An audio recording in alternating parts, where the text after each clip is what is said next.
We back like we never left. What's up, y'all? Just got back to the crib. We're gonna stream for a couple hours here, and then I gotta head out, go pick up my son. How's everybody doing today? Hope everybody's having a blessed day. Let's read our daily devotional real quick before we get started here. And then we're gonna get into some stuff, man. Some stuff. All right, so this one's called the Nutcracker. Jesus looked at them and said, "With man, this is impossible, but with God, all things are possible." Matthew chapter 19, verse 26. When we hear or read these words, we might think of a financial crisis, a difficult project, or something similar. God can solve this impossible situation, right? Of course he can. But first of all, Jesus is talking here about the salvation of people. Some people's situation and salvation may seem impossible, but Jesus says that's not true. God can crack the hardest nut. When we give up with people, God never gives up. He is greater and far better evangelist than anyone on earth. Sometimes it's a good thing to become despondent and give up on some people, because then God can do his work without us trying to intervene the whole time. God equals boundless love. Man, that's a good one. Because I always say, man, like, look, I'm not trying to force nothing on you. Your journey with God is your journey. Some people find God right before they pass. They call his name. And some people live a life with God the entire time. You know, like everybody's journey with God is different, but it's not an accident. And so prayer is, Father, Jesus taught me a wonderful lesson, and he gives me hope. I surrender the hardest nut in my family and live life unconditionally to you. Do your humanly impossible work. I worship you in anticipation. Amen. Yeah, man. You know, I've heard like street preachers that go real hard in the paint, man, telling everybody they're going to go to hell. They're going to go to hell. I'm supposed to be doing this. God called me to do this. And then right there in the scripture, you hear, you know, sometimes you as a person can't intervene. Sometimes you gotta let God do his work, you know? So good stuff.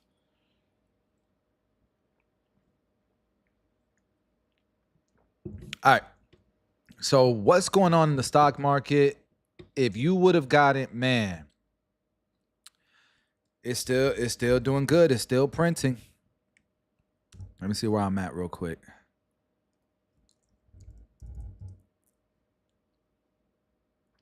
I'm telling you, man, like let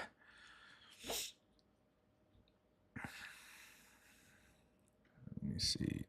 How are we doing today? All right, so I'm gonna show you on my screen. We are up another $1,000. So I closed my HIMS 40 put because I was overextended, getting real aggressive, and I didn't want to have to transfer money over. And the reason why I closed the 40 put was because I already had a 50 put. And it's not looking horrible. It's looking good. This expires June 13th. I don't think it'll drop to 50. What is HIMS at right now? Let's see. HIMS stock. It's at 61 bucks. I think in the next 30 days, I'm Gucci. I'm pretty sure I'm Gucci here. Hood, I've collected 3% of that premium, 7% of NVIDIA. SoFi is down 6%, but I think I'm Gucci on that. What's SoFi at right now? I have a 1250 strike price. It's at 1388. I think I'm Gucci there as well. You know what I'm saying? Like, this is looking good. But anything can happen in the next 30 days. I just like that decay plays in my favor. Tesla 305 put, I'm definitely hitting on that one. That one's definitely going to collect the premium. So if I hit on HIMS, that's 1,300 in premium collected, 700 here, 750. So that's 2,000, 2,800 bucks. This one is 546. So 3,200 plus another 800. We're almost at $4,000 that we can close the month out on. $4,000 that we can close the month out on, and we already have in closed positions. We already have in closed positions $8,100, guys, and this is in 2 weeks. And these are all the trades right here. Well, no, this is not my individual count. 8,100 seemed too much. Oh, it is 8,100. And these are all the positions here.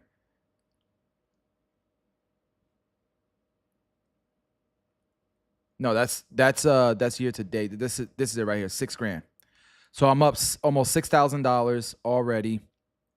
These are all the positions for this month. And so if I can finish off, I can almost hit $10,000. I might need another position before then. So hopefully what I have open right now, hopefully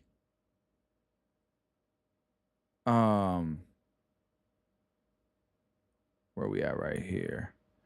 I don't know, maybe Tesla will print here soon and I can buy the close and then get into something before the month's end, but I don't think I'm gonna crack 10,000. I'm gonna get close. But the stock market's green as expected. I told a few of my friends, man, go buy HIMS while it's down 7%, while it's down 8%, because tomorrow it's not going down more. If they would have locked in, bro, they'd be up like crazy right now. All right, so let's check out what hedge funds revealing what hedge funds, what kind of positions they took in Q1. Let's check this out. This gives you an idea of what like the big movers and shakers, how they're feeling about the market. It's good to watch these. Latest look into the investment moves of some of the richest and most successful investors in the world. Leslie Picker joins us now in her deep dive into the 13F filings. And Leslie, good morning. What are the headlines? Hey, good morning, Kelly. Yeah, it's really fascinating timing for 13Fs this quarter, which of course show fund positions as of March 31st, which was just a few days before Liberation Day shocked the market. So we were curious how investors traded Chinese tech during Q1, and much of it was pretty bearish. No surprise there, perhaps. David Tepper's Appaloosa paring back holdings in Alibaba, Baidu, JD.com, and PDD after making a big call on the space last year. Coatue sold JD.com, PDD, and sold shares in 3 Chinese fintech companies as well. However, Coatue did buy more Alibaba during the quarter. Tiger Global boosting its stake in PDD Holdings by 68% to hold roughly $500,000 as of quarter end. So a bit of a mixed sentiment there. Outside of Chinese tech, Berkshire Hathaway selling shares in the banking sector. Warren Buffett's firm unloading its entire stake in Citi and paring back B of A by more than 7% and Capital One by 4%. Berkshire Hathaway adding to some of its consumer-facing companies, however, also doubling its stake in Constellation Brands as well as Pool Corp, and it increased exposure to Domino's. The firm didn't touch its $67 billion stake in Apple during the quarter. Of course, that's always closely watched. And guys, Berkshire has a secret. Its 13F included a footnote that said the SEC granted one or more new holdings confidential treatment. So stay tuned on what that might be in the forthcoming quarters, perhaps, guys. Very interesting. So what do we, even though they're 45 days late, Leslie, these do kind of give us a window into sometimes where the momentum is or where it's not, or where super interesting undervalued opportunities might be. I mean, did we kind of glean anything here?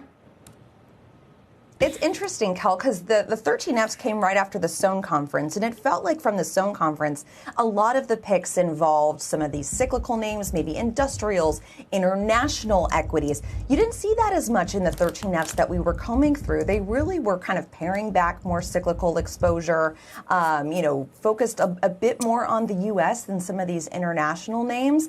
So I think that's partly a microcosm of just what we've seen over the last 6 weeks, perhaps. But kind of interesting to note just as a anecdotal evidence of what people are doing. For more on the fixed income. A little bit of a nothing burger for me. They didn't really explain as much as I thought. All right, Howdy. All right, so this guy right here, Dion, I like his stuff. I follow him a bit. He says he's got a video that he just came out with that's titled "Houses Are Cheaper in 2025 Than 2000." So I want to hear this angle, because how the hell? Let's check it out. Howdy. Welcome back to Dion Talk. We're going to call this rant number 2 and see if the internet plays well with us today. A rant is a video that I might leave up or I might take down. Sometimes when I'm scrolling on Facebook, I change to trolling on Facebook, and it sparks a concept that I want to put in a video for you. But when I do a rant like this, I've been told sometimes I am condescending. You see, condescending is when you talk down to somebody. And I don't want to do that. I actually want to make you think. That's the point of my content. On Facebook, I saw this person trying to spread the FUD, the fear, uncertainty, and doubt, by saying how much more expensive houses are to cost to buy in 2025 compared to in the past.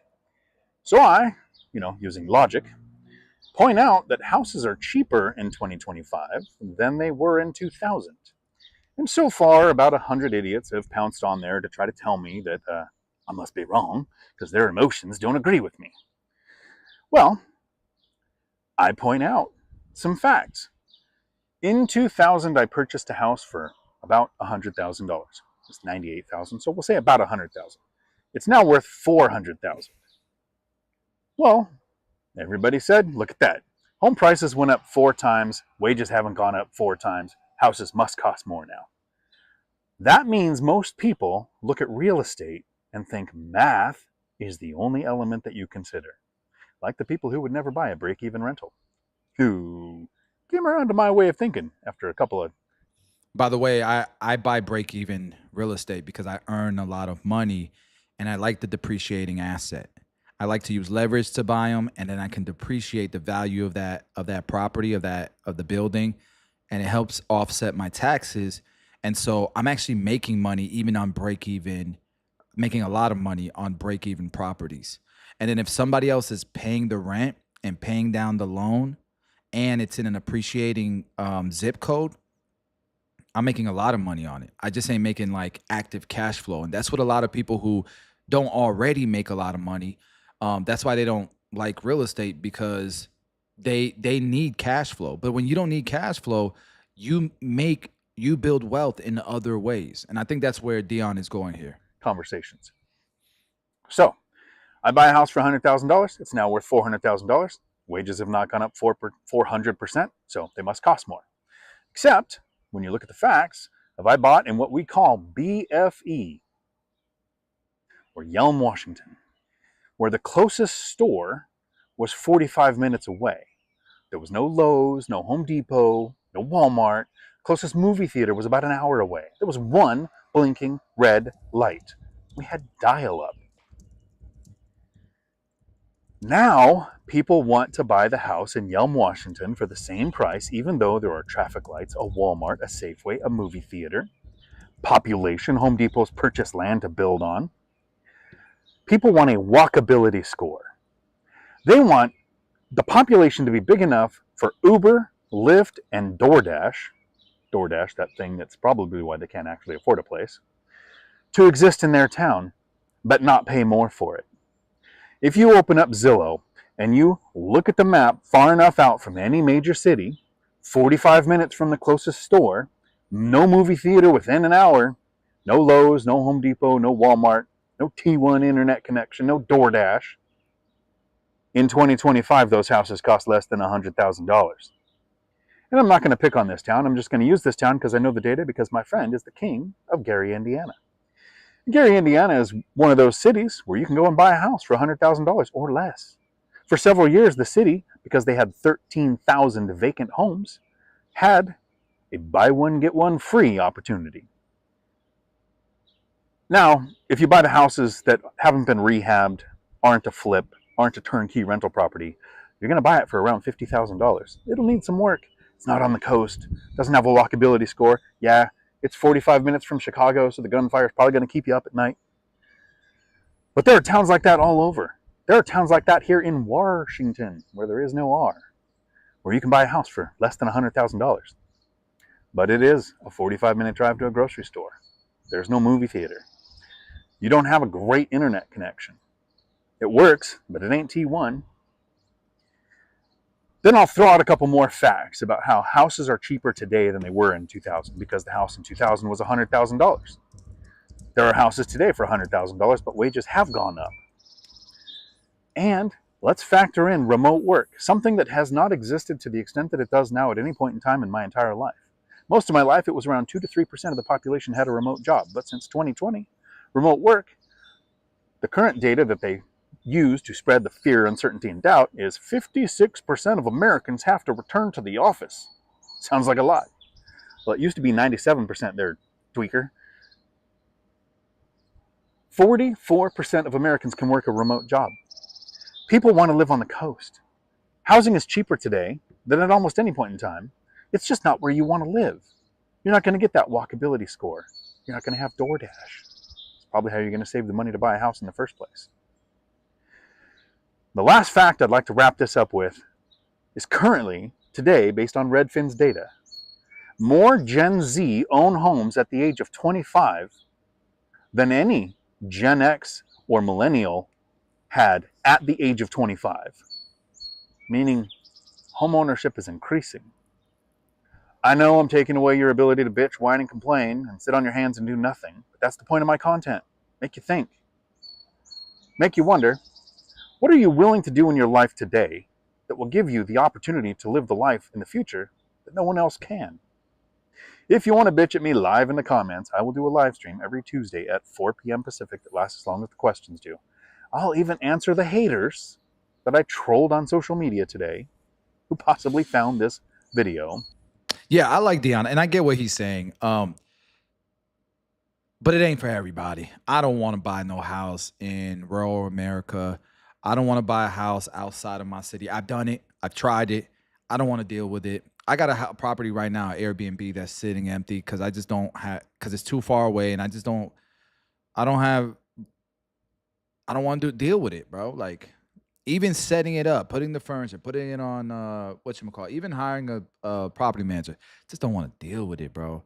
And then we're spoiled with being able to sit in front of a computer and invest and make money. So it just depends what you're into. Some people, they like tangible assets, especially like if you're good with your hands and you know, for some people, real estate is amazing. Look at Ben Mala and his family. They crush with real estate. But I get what he's saying. I can just tell you that where people want to live these days, lifestyle-wise, regardless of the whole remote work thing, people want to be able to go downstairs to a restaurant, you know? Lifestyle, man. That's why we work so hard anyways, right? Now, Dion has a point, man. Sacrifice for a season, bro. And if real estate is your thing, sacrifice for a season. You can go to places in Ohio, places in freaking Alabama, places in all over in Kansas, and buy cash flowing apartment complexes for $1 million. Where in Tampa, that's gonna get you a condo. You know, that's gonna get you a 2,000 square foot townhouse here in South Tampa. So, but I get what he's saying. It's right and it's wrong. Just depends on what you're trying to do, what your goals are, right?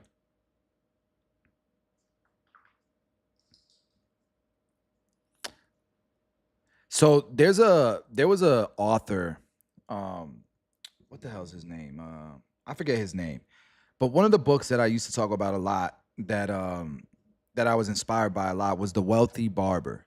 And it was about this barber who was like this athlete. He was like voted most likely to succeed.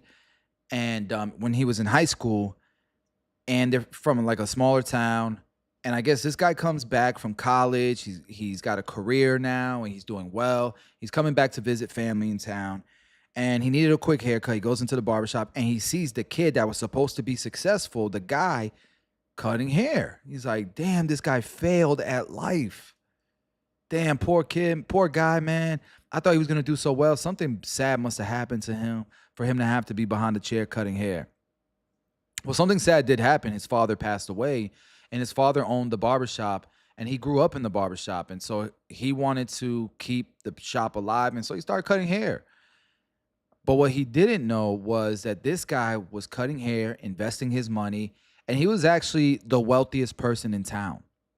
He didn't know that, but he felt bad for him because he was just a barber. So he learned a lot about investing, and then he started sharing the tips on investments. And it might not be a true story, you know what I mean? It might be like a rich dad, poor dad play.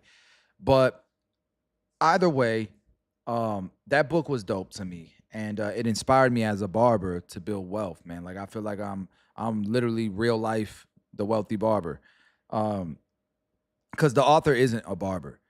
But anyways, he also has a YouTube channel. This is the YouTube channel. It's not big by any means, 6,200 subscribers, but the guy's very intelligent, and so he has a video that says two couples, one key difference.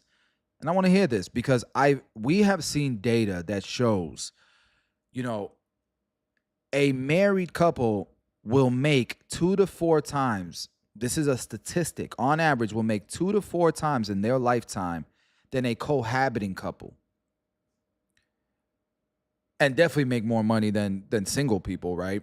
These days, especially, it's nice to live on one income and invest the other income. You'll build real wealth that way. But I'd love to, seeing this title, it makes me want to see if he has something to add to these statistics. Let's see. I had an interesting experience 2 weeks ago, an unusual one that's left an impression on me, one I felt it was important to share. Back-to-back nights, I sat down with young couples to take a look at their finances. These were people I knew. Obviously, I've done that kind of thing a ton, too many times.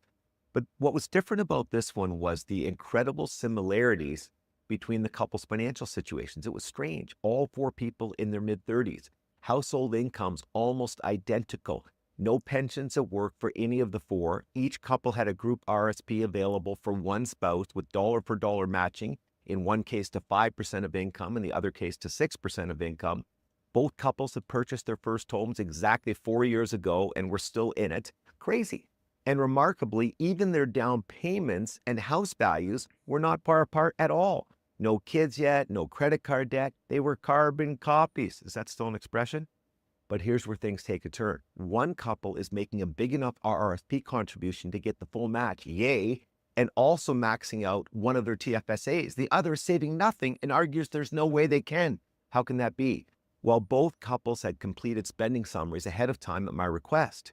Though there were certainly some subtle differences, it all came out more or less the same except for one major difference. Major. Embracing a certain cost had put one of the couples in a there's no way we can save position, while wisely limiting that same cost had set the other couple up for success. One cost, one difference in their approach to money management, one, cars. Yes, you had guessed that. Yes, I've hit this theme before, but yes, it's that important. Even for me, someone who has known and preached this for years, seeing it laid out that clear. I don't know what he's gonna say, but you guys remember, for those of you that have been following me, I told y'all, man, my businesses were making millions of dollars a year, and I still had 2 10-year-old cars, older than 10 years old, paid off. One of them cars is overheating, and it's because I had such a bad experience with cars, and cars always felt like they were weighting me down. And for what? As long as I can get to A to B, I was good. And that, I do believe that allowed me, even though it didn't move the needle as much. Like I could have bought a car and had a $400 payment or something like that. You don't have to go all out, but yeah, that's a wealth killer for sure. Let's see what details he shares. Clearly, over those 2 nights, really taught me a lesson. I haven't been talking about this enough. One couple was driving a fully paid for older car and a low-cost used car, and the other had 2 very expensive newer models. Wow. One couple is driving smoothly down the road to financial prosperity, and the other is just, I guess, driving smoothly down the road. Damn, man. Dang.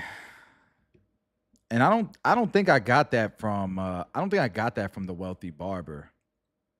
I don't think I did. But since we're talking about couples,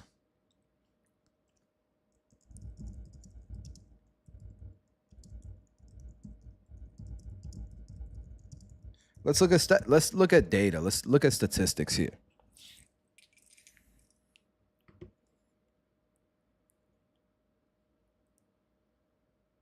So, Wealthy couples, those who build and sustain wealth together, often share a set of key habits, mindsets, and systems that separate them from others. Check this out. I say this all the time. You have to communicate. Y'all got to put a plan together. We need to do a damn keynote presentation in the living room with your family, and we got to map this out together. This is our mission. And we'll conversate about it. If there's some compromises in there that people don't like, then we'll talk about it and we'll negotiate, and then we'll have a final plan, a final vision, and we will hold each other accountable, right? How many of you guys grew up at the dinner table and money was not talked about? You couldn't talk about money. My kids know about our tax bills. My kids know about how much our rent is, the car payments. They know this stuff. They know our tax payments. They know all of this stuff. We talk about money regularly without shame or secrecy in my household. We have clear, short, and long-term goals. You know, we already know at the end of this year, we're moving out of this apartment. We have to buy something. We've been here. We're going to be here for 2 years. We have to go buy something. And we already know where we're going to buy. We already know what kind of down payment we got to save for. God is good. We've reached financial freedom. But legacy planning is a thing. You know, I talk to my kids all the time, what their goals are, what they're trying to do. And it ain't a free ride. Just because it's your parents' money. It ain't your money. So you better get your shit together. You like this lifestyle? You better do well. I'll teach you how to do well. We might have a family office. If you don't know what a family office is, Google what a family office is. We might have a family office, and I'll loan you money for your business, but you better have a good business plan. You better have good credit.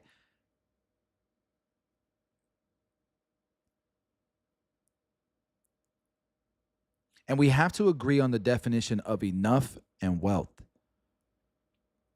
We have to count our blessings, and we have to know, when are we content?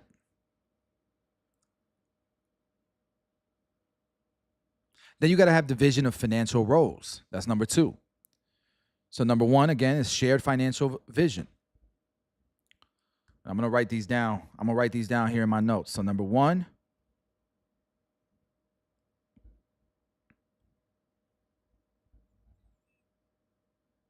shared financial vision. What's number 2, guys? What do you guys think number 2 is?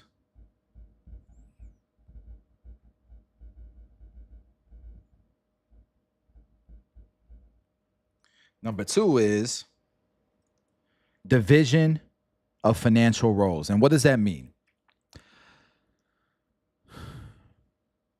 One person might handle investing, the other does the day-to-day budget, but both are informed. My wife pays all of our bills. We have one bank account.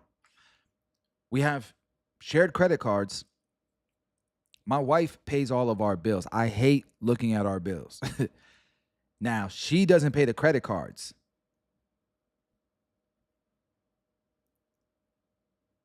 And that kind of helps with stress, right? I pay off the credit card. She pays everything with the credit cards anyways, but she don't see the credit card bill. She just sees the utility bills, those type of things. Pay with the credit card. Cool, that's good, that's done. I just make sure every month our credit cards are paid on time, and that's why both of us have 800 credit scores. Me and my wife both have 800 credit scores. Mine's at 835, guys.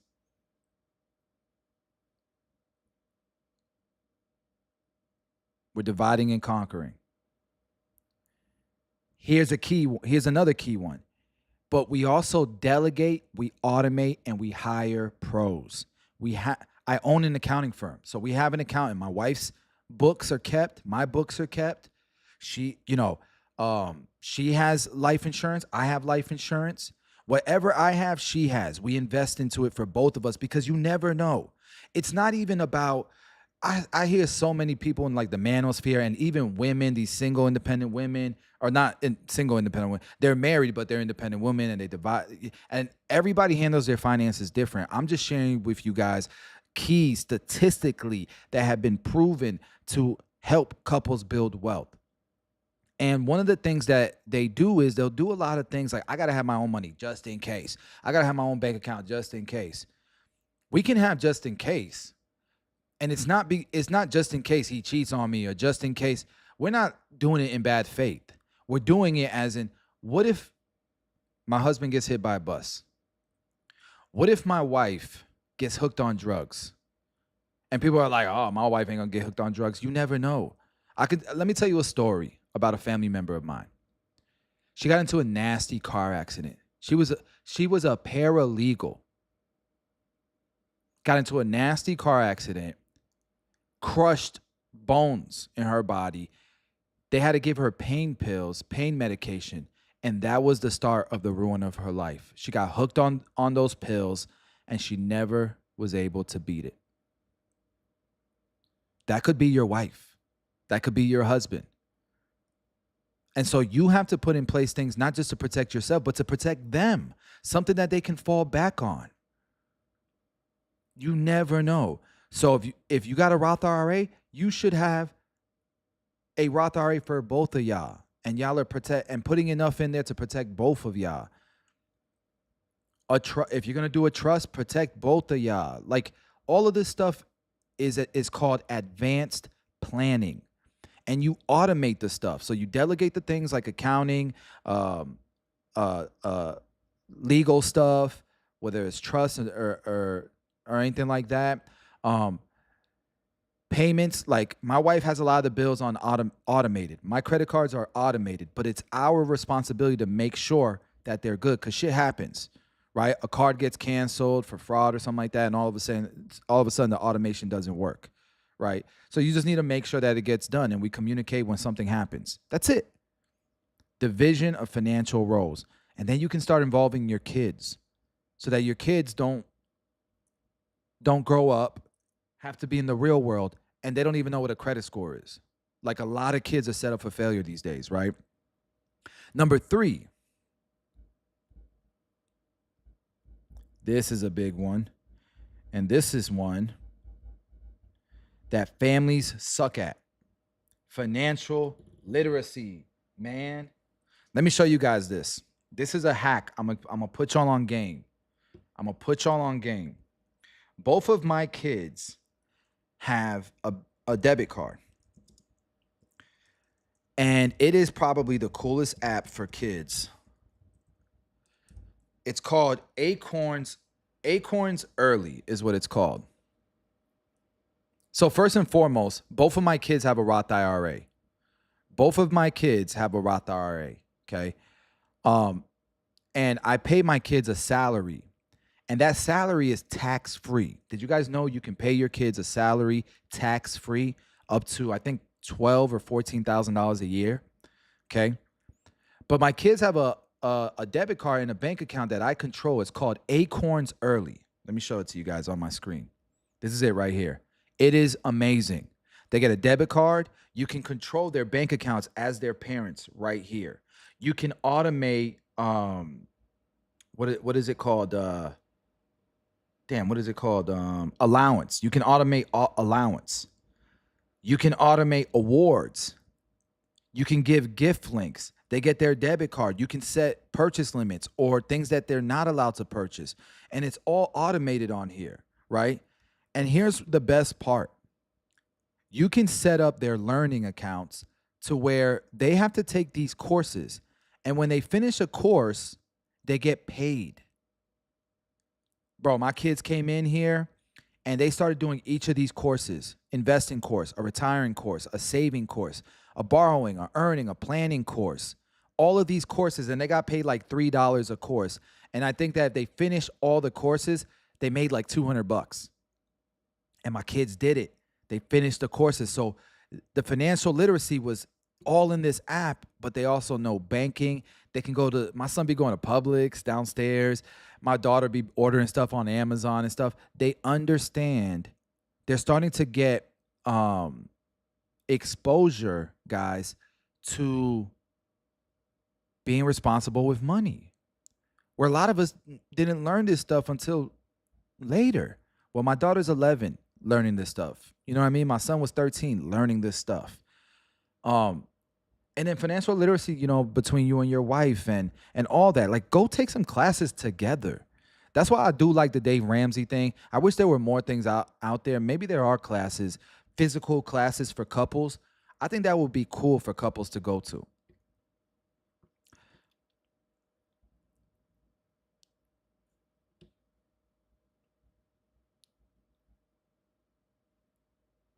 And then number 4. And this is a list of 10. So let's get through this faster. Number 4. Ooh, y'all not gonna like this. Y'all not gonna like this one.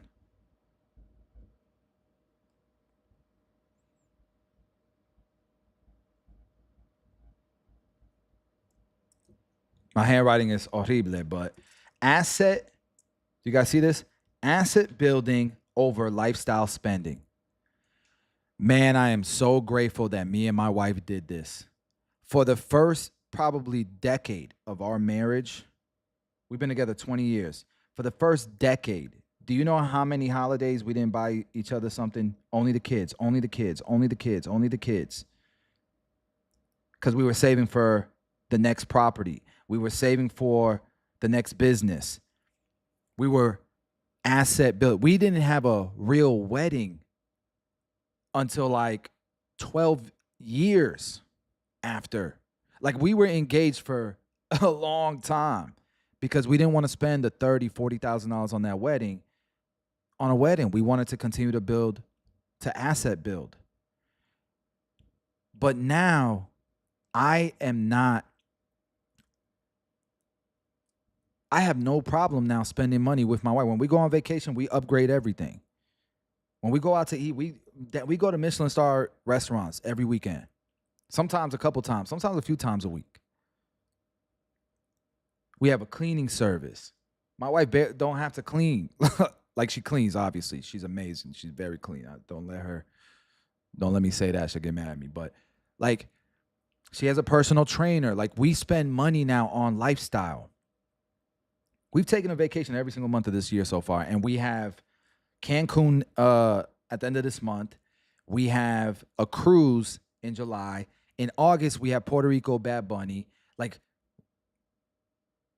we are now lifestyle spending, but it took years of sacrificing, of putting assets first, so that one day we can live the lifestyle that we want to. Where most people will put their lifestyle on credit cards and they're always behind. They're always playing catch up their whole life. And we did that too, but we got sick of it. We knew that was wrong.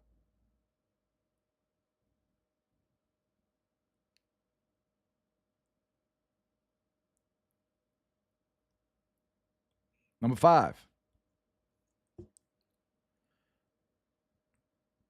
This one I don't do.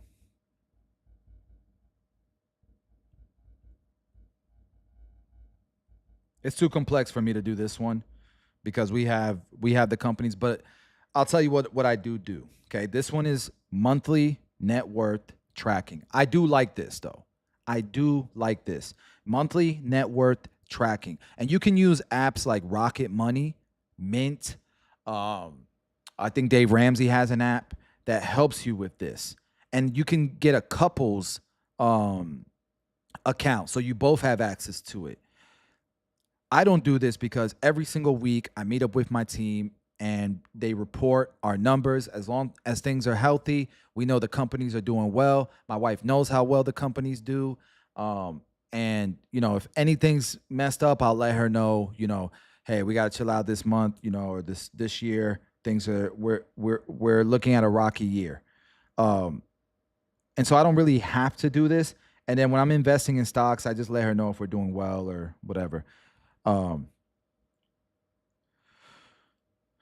So that's number 5. Number 6 This is a big one. This is one that a lot of people miss out on.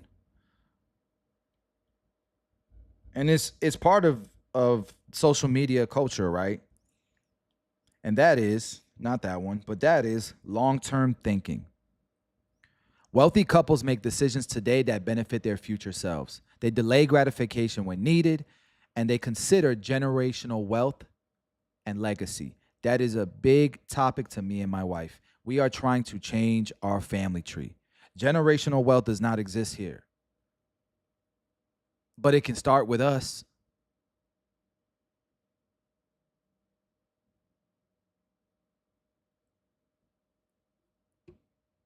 But it can start with us.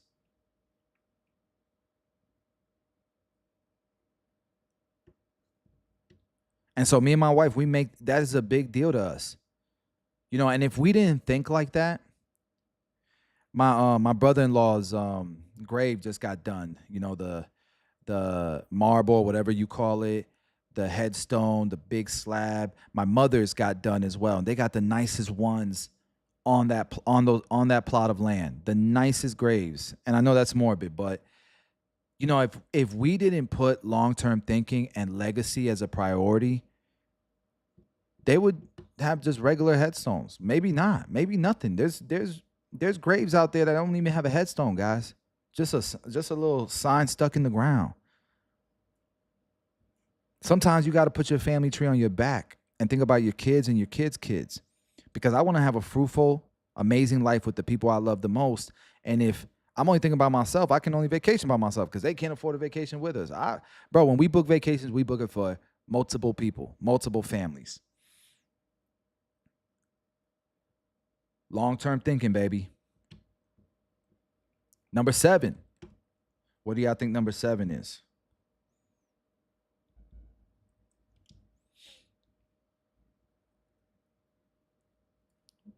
This is a big one. We tend to overextend ourselves sometimes just to make it happen. Number 1. Number 2, we tend to not think about anything is possible. And I say this all the time. You guys know this. Anyone can get hit by a bus on that. You know what I mean? Like anything is possible. When you walk out that door, first of all, when you wake up in the morning, you should be grateful to God.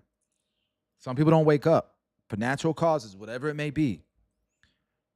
And so you should have proper insurance in place. Why you don't have life insurance is beyond me. For most of you guys, you need life insurance that's $40, $50 a month. Term. You don't need whole life. Stay away from that shit, please. But you need term life insurance for you and your spouse. And maybe even your kids. Because you never know. So you got to have life insurance. What about if you're self-employed, maybe disability and liability insurance, especially the wealthier you get, you definitely need liability insurance. Trust me, when if you get into a car accident and you got a nice whip, the lawyers are calling to learn more about you. They want to see what type of bread they can get from you. And you got to have health insurance, man. People say health insurance is expensive, but it's really not. And I'm not saying that the system ain't messed up. I'm not saying medicine isn't overpriced, but you can afford. Dude, I own an accounting firm, and I can tell you the amount of clients that if they just didn't eat out one less day a week, they could have health insurance.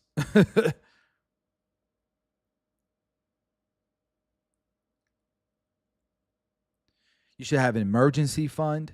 How many people, they say the average American is one flat tire away from being negative in their bank account. And we've seen videos of people sharing what's in their bank account. Like, you know, the people who interview people on the streets, and it's sad, the numbers that you hear. And then trust and estate planning. Because if you actually have some shit, you don't want your people fighting over probate for your assets. So, risk management. What about number 8? This is a big one. One of the biggest reasons for divorce is financial health. And this is vice versa too. By the way, you can flip this around and do it this way. Check this out.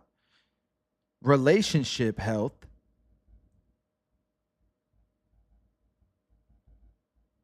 actually equals financial health. Where most people, they're just always thinking, the reason why my relationship is bad is because our finances are bad. That's the main reason for divorce. But if your relationship is great and you trust one another and you can communicate with one another and you can combine incomes and live on one and invest the other person's for our wealth, relationship health leads to financial health. People think it's backwards, and it can be. But what if you flipped it and you just focused on relationship health? I bet you your financial health will go up. Statistically, it's been proven. And then number 9, continuous learning. Never stops, guys. It never stops. In marriage, in business, in your finances. I've already said, take courses together. Share clips on TikTok about, mentors talking about finances, couples finances. Read books on it. Stay updated on tax laws, investment trends, and real estate markets. Maybe your wife loves real estate and she pays attention to the real estate market, and you pay attention to the stock market and taxes. And you guys can talk about it over dinner sometimes, Attend retreats, masterminds, or money workshops together. We've already talked about that. They exist. And you might be able to write it off if you can make it as part of your business, or you guys are self-employed, right? Make sure you talk to your accountant. And then last but not least, number 10. What do you guys think number 10 is? We mentioned this earlier.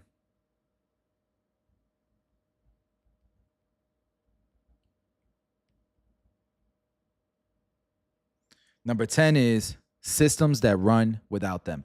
Automation. They automate bill payments, retirement investment contributions, credit card reward optimization. So bill payment, definitely on auto pay. For credit cards, we do the statement amount because just paying on time isn't enough. If you don't do the statement balance, that's what's getting reported to your credit bureaus, and your utilization can crash your credit score. Your retirement investment contributions. I literally just dropped a free course on my YouTube channel, on this on the other YouTube channel with the clips, my main channel, the one with 400,000 subscribers that gets no views. On that channel, I dropped exactly how to automate your investing, how to set it up and everything. Credit card reward optimization. We do not pay for travel. The vacations I just told you about that we take every single month, and how I book it for not just myself, but other, like I pay for everyone. Like if it's 8 of us, 10 of us, I'm paying for everybody most of the time. But I'm using my points. And my points, my rewards are optimized because we use specific credit cards for specific things to maximize our rewards. And then when we go and we spend the points, we use it in a way that's going to maximize the value of those points so that we can spread the wealth a little bit further. This creates mental space and ensures consistency. And it allows you to live a damn life without having to think about, hey, did I have this bill paid? Did I have this bill paid? Did I have this bill paid? If a bill don't get paid, you're going to get an email it didn't get paid, or you're going to get a phone call. And that might happen once a year because of a credit card being, sometimes, banks randomly will close your card and mail you a new one, that type of thing. So this is the top 10 habits that the most successfully wealthy couples adopt and apply and commit to. So, man, good luck with that marriage, man. Good luck with that relationship. It's a lot nicer to have a healthy relationship and a rich one. It's a lot. I'm telling you, that fire, when the resorts you're staying at are 5 stars, $2,000 a night, when the flights are upgraded, when you guys can go shopping for all the outfits you're going to wear and they're dope and it's not Marshalls and Ross, it's nice shit. And you guys both look good on vacation because your wife has a personal trainer and you hit the gym and you're not worried about finances. Oh shit, we're taking 2 weeks off. When we get back, man, we're going to have to put in overtime so we can pay these credit card bills off. When you have peace of mind, watch how your marriage blossoms like crazy, bro. That fire going to be burning. Hopefully that was valuable to you guys. If not, I'm sorry. It's valuable to me. I love my marriage.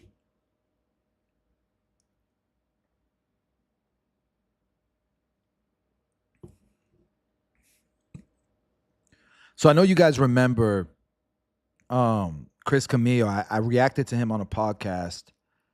Oh shit, breaking news. Breaking news. Let's watch this. The Big Beautiful Bill Act, it fails at in-house committee. Oh, snap. Let's watch this, guys. We have breaking news. A bill full of President Trump's key priorities is facing an uncertain future after Republicans failed to advance it out of committee. And that's despite pressure from the president himself. Several hardliners had announced their opposition, saying they want changes to key elements of the bill, like Medicaid work requirements. ABC's Jay O'Brien's on Capitol Hill with the latest on... Dude, I was just talking about this yesterday. And some of the stuff that people are going to push back on.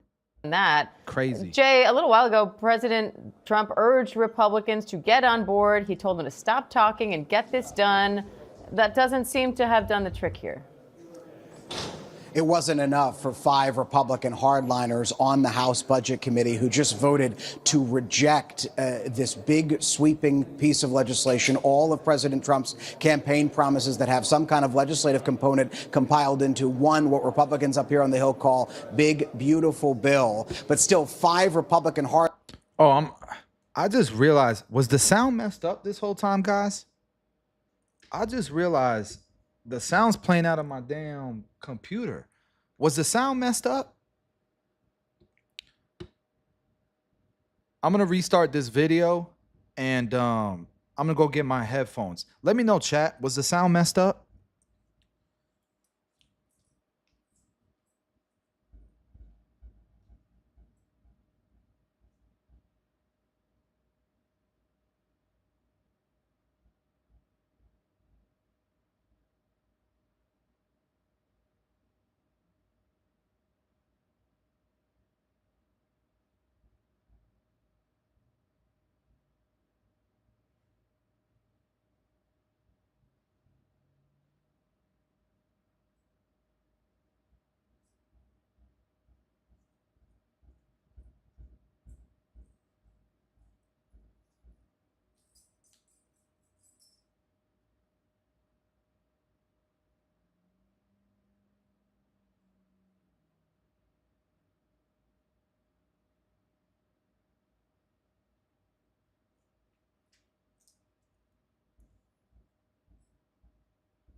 All right, we are back. We are back.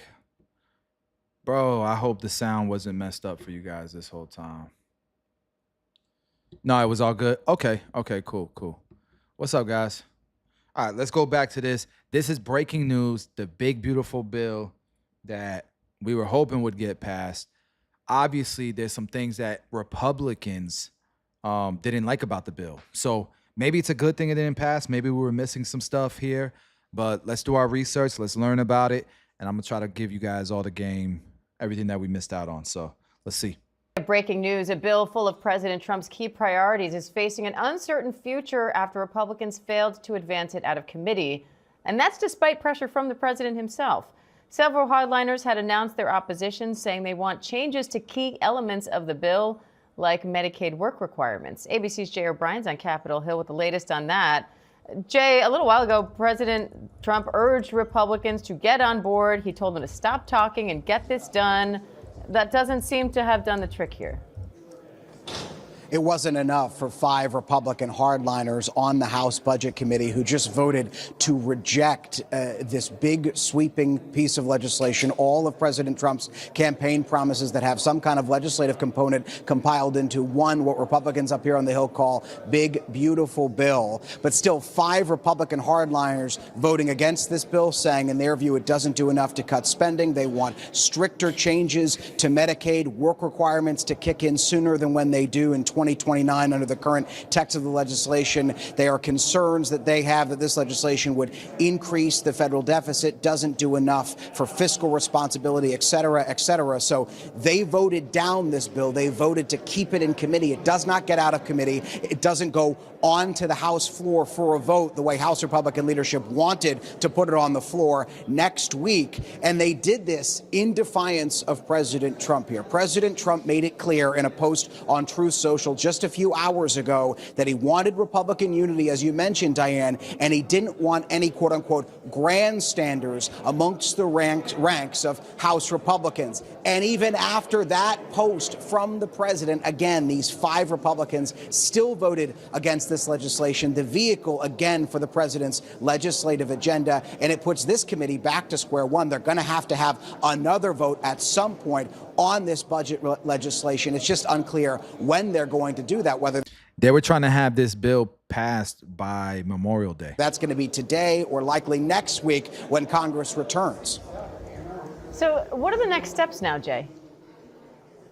It really puts at least this committee back to square one. And remember, Diane, this is legislation that House Republicans have been writing for months and have been wrangling amongst themselves for months on how to craft. And finally, House Republican leadership felt that they had enough of their members on the same page to advance this through the committee process. We saw the process of writing this legislation happen over the course of this week. Those were those marathon hearings that we saw begin on Tuesday afternoon and carry all the way into Wednesday. There were tension in those, I didn't see this coming. Enough was done to get enough people on board that legislation that it got out of those various committees. And even still, we heard concerns from Republican hardliners about those issues with the Medicaid changes that they have that I mentioned, and also issues with the general spending of this legislation. And also there's a contingent of Republicans from New York and California who want a higher cap on the state and local tax deduction. All of that to say, Mike Johnson still had his work cut out for him to get enough votes on the floor to pass this next week when he wanted to. But he's had another setback here because they don't even have the votes to get this legislation, as we just saw moments ago, to get it out of the budget committee. Yes, crazy, bro. Crazy. So Representative Chips Roy from Texas, Ralph Norman from South Carolina, Andrew Clyde from Georgia, Josh Breching from Oklahoma, and Lloyd Smucker, from Pennsylvania, expressed concerns that the bill's spending cuts were insufficient. They want more cuts, and that it was too delayed. They criticized the legislation for front-loading tax cuts and spending while postponing significant savings measures such as Medicaid reforms until 2029. Remember, the Democrats don't want the Medicaid reforms, and these Republicans, they want even more Medicaid reforms. They want significant savings measures. So you have one side that's voting down the bill because they're not cutting enough costs, And then you got one side that wants to vote down the bill because they're cutting too much cost. Our government. Then another thing is Medicaid work requirements. So the bill proposed implementing work requirements for Medicaid recipients starting in 2029. However, conservative members demanded these requirements take effect immediately, arguing that they delayed implementation undermines fiscal responsibility. Another one is the state and local tax. This is a big one, SALT. The SALT deduction disputes. So moderate Republicans from high tax states, notably New York, push for more substantial increase for the SALT deduction cap. So if you don't know what that is your state and local taxes. And so, like, for example, you pay state and local taxes in your property taxes. And so that could help you with deductions that they took away from people like myself or people who own real estate, right? And typically wealthier people. But it also helps anyone who owns a decent sized house, because you used to be able to write off the property taxes at the state level, and now you can't. Or at the federal level, and now you can't. So the bill proposes raising the cap from $10,000 to $30,000 for joint filers that are earning up to $400,000 a year. But some lawmakers saw even higher deductions, leading to further disagreements with the party. And I'm not going to lie to you, I'm happy with any raise of that cap. I would rather this bill get passed than not pass it because you want higher deductions.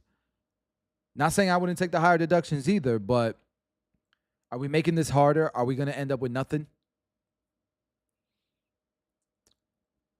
Another key point is projected deficit increase. So the Nonpartisan Committee for a Responsible Federal Budget estimated that the bill could add, and we covered this, $3.3 trillion to the national deficit over the course of 10 years.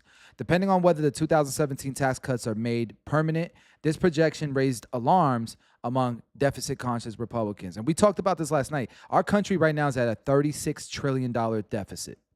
So adding 3.3 to it over 10 years doesn't sound good, but if you look at some of the things that are being passed, even things like what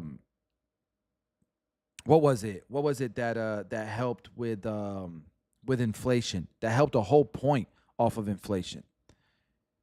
It was I forget it was like some bill that Trump passed. So there is a bottom line number that people aren't talking about.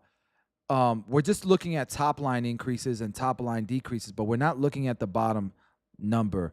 And so I get the argument here, but I also think it's being oversimplified, number one. Number two, it's also being exaggerated that it's that much of a concern to the point where we're going to not pass this bill. And I understand that's a little bit of a contradiction, but it's not, all right? Man, breaking news. So either they're going to come back today or next week. It's probably going to be next week. But they're trying to get this ironed out before Memorial Day weekend. So, and implemented before the 4th of July. Crazy. All right. With that being said, man, Tom Lee just dropped a YouTube video. And anytime he drops a YouTube video, you kind of want to listen. So let's see what he's talking about. Hi there, this is Tom Lee. I'm the Chief Investment Officer of Fundstrat Capital and the lead portfolio manager for Fundstrat's U.S. Large Cap Granny Shots ETF. This is the update for the week of May 9th. There's a lot to cover in this video because I do want to talk about macro as well as the rebalance of the Granny Shots ETF. First, some particulars. As of May 9th, the price was $19.81, net asset value of $19.80, and total assets of $983 million. Over the past week, Granny Shots celebrated its 6th birthday, and we are pleased to announce that during that week, assets for Granny Shots surpassed $1 billion. So thank you for all your support.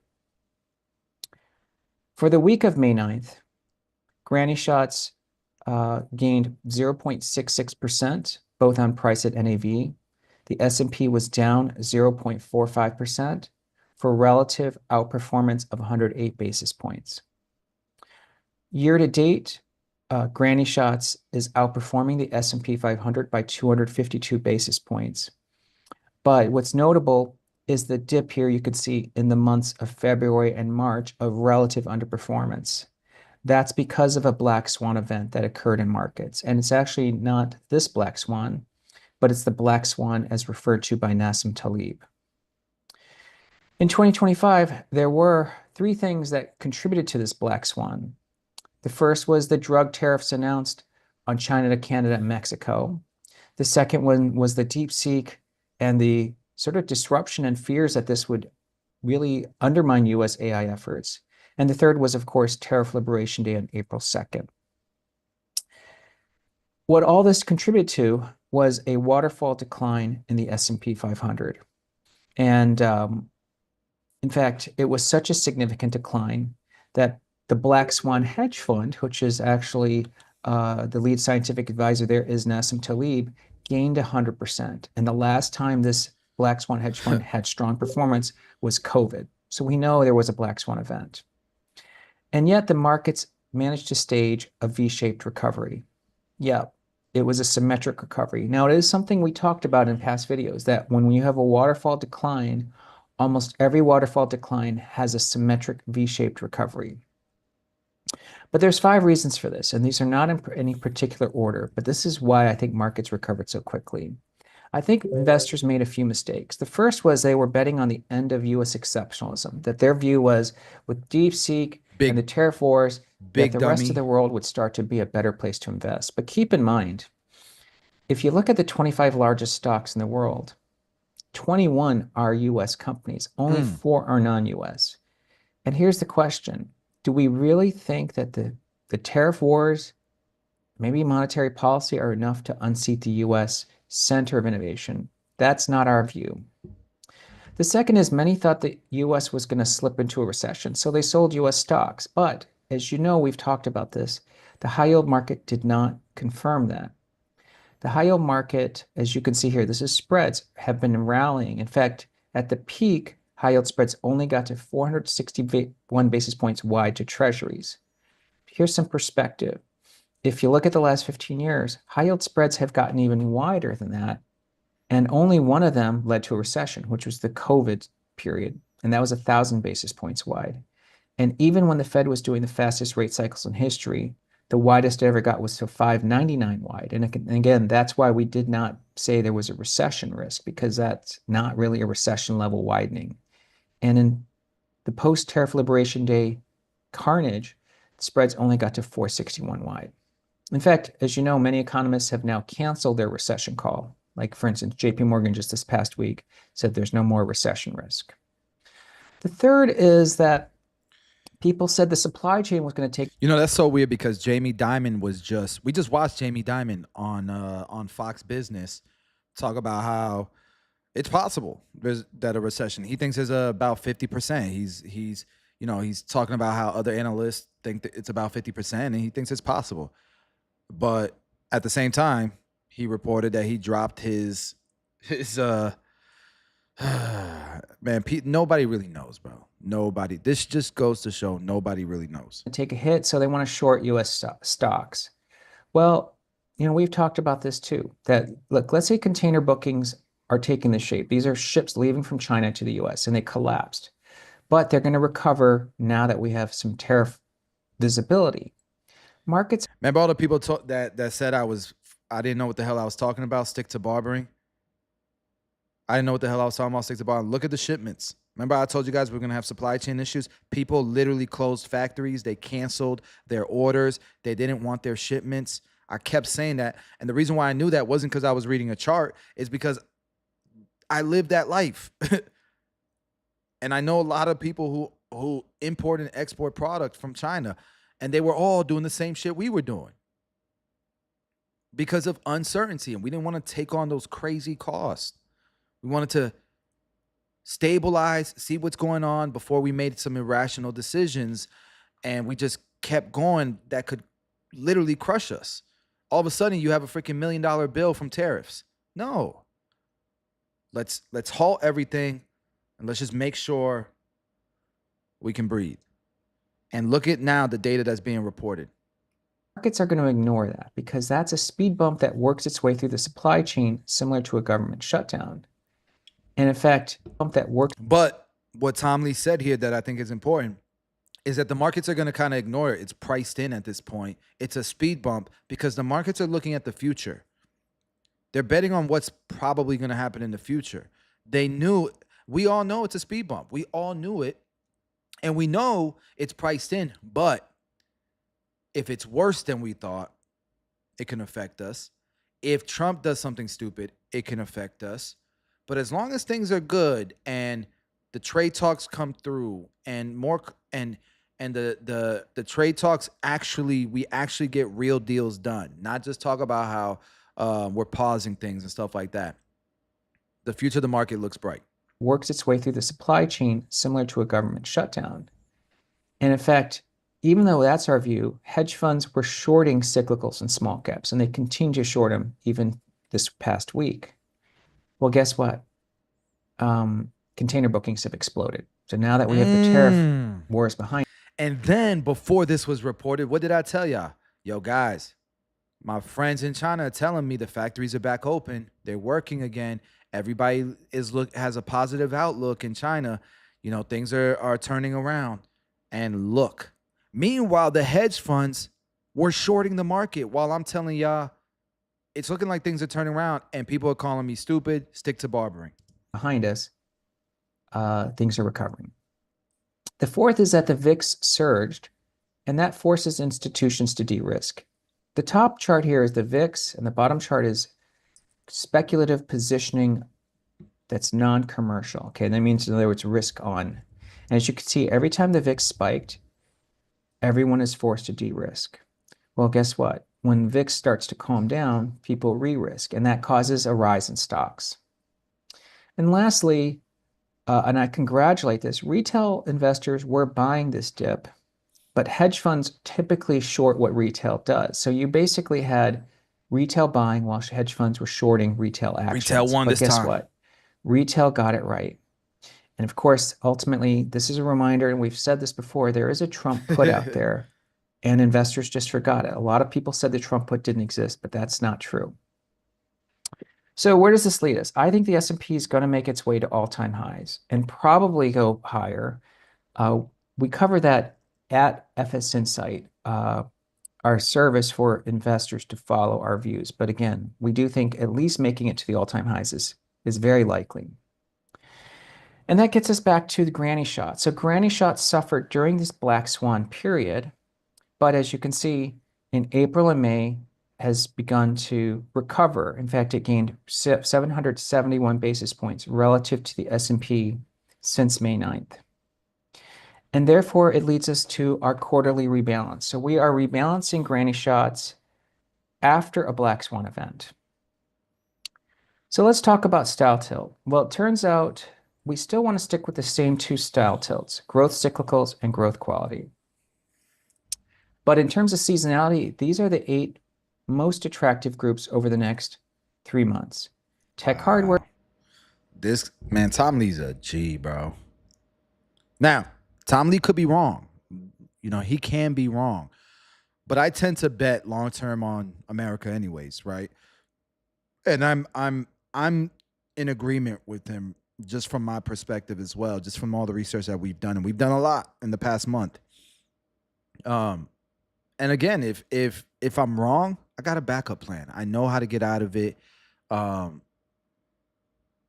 I'm investing like I could be wrong. So look at the seasonality here. April through October, seasonality is tech, software, interactive media, beverages, tobacco, healthcare equipment, broadline retail.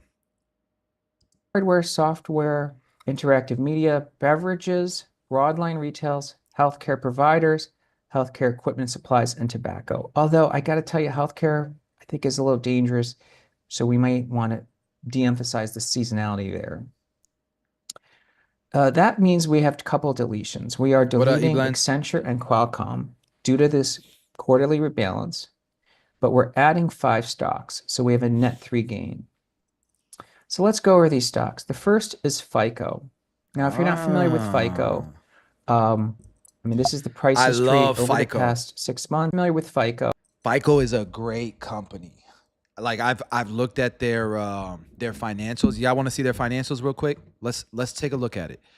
Bro, FICO, Penny, please, baby, please. Princess, I love you, but you're killing me. Look at her. Baby, it's okay. It's okay. It's okay. All right, let's check this out, guys. Stop. So FICO, look at how much it is a share. Imagine back in the day when you could only buy a share, you couldn't buy fractional shares. Literally, if you wanted to buy FICO, you'd have to pay $2,200 for a share. You couldn't put $100 in.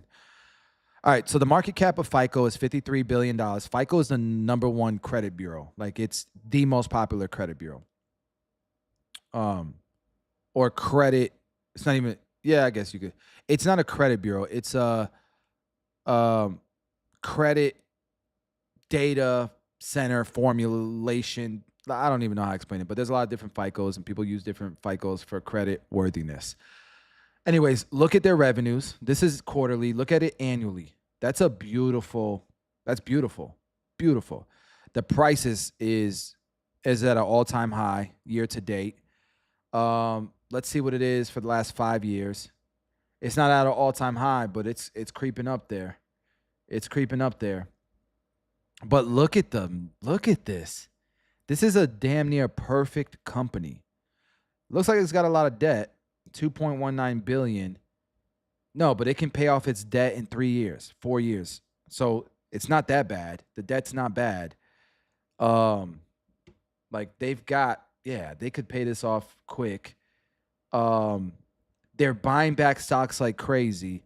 What a beautiful company. Let's see what the valuation is. I asked ChatGPT. ChatGPT knows how I like valuations. It'll use like the valuation, the father of valuation, Damodaran. I forget how to pronounce his name, but it'll use his. It'll use Warren Buffett's, all that, right? Give me the value of stock ticker FICO. Use the most. Let me see what I gotta remember his name. NYU professor, father of valuation. Aswaf Damodaran. Yeah, so I said it right. He's got a difficult name though.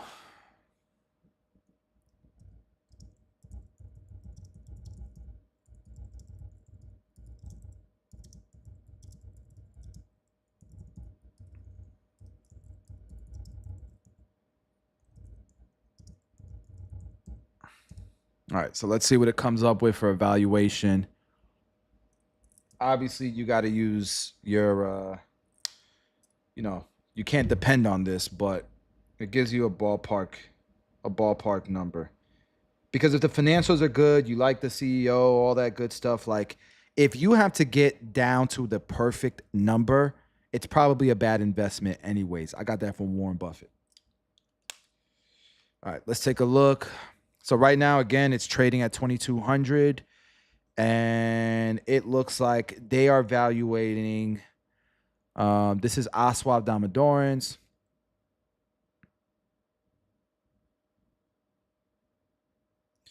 It's fairly valued as far as Damodaran is concerned. As far as Warren Buffett is concerned,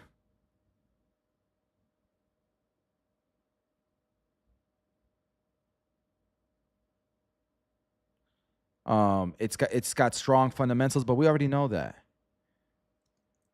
Give me a market cap and stock price. Damn it.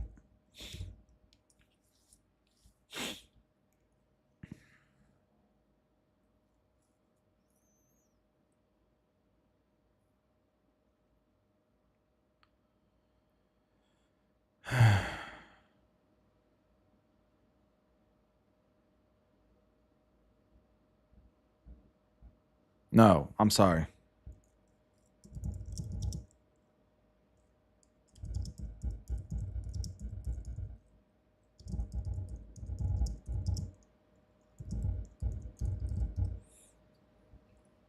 This is taking forever.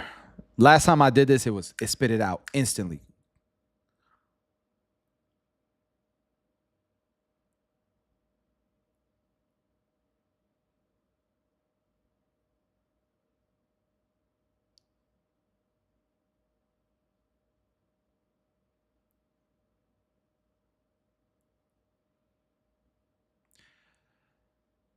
So they think man, it's all over the place.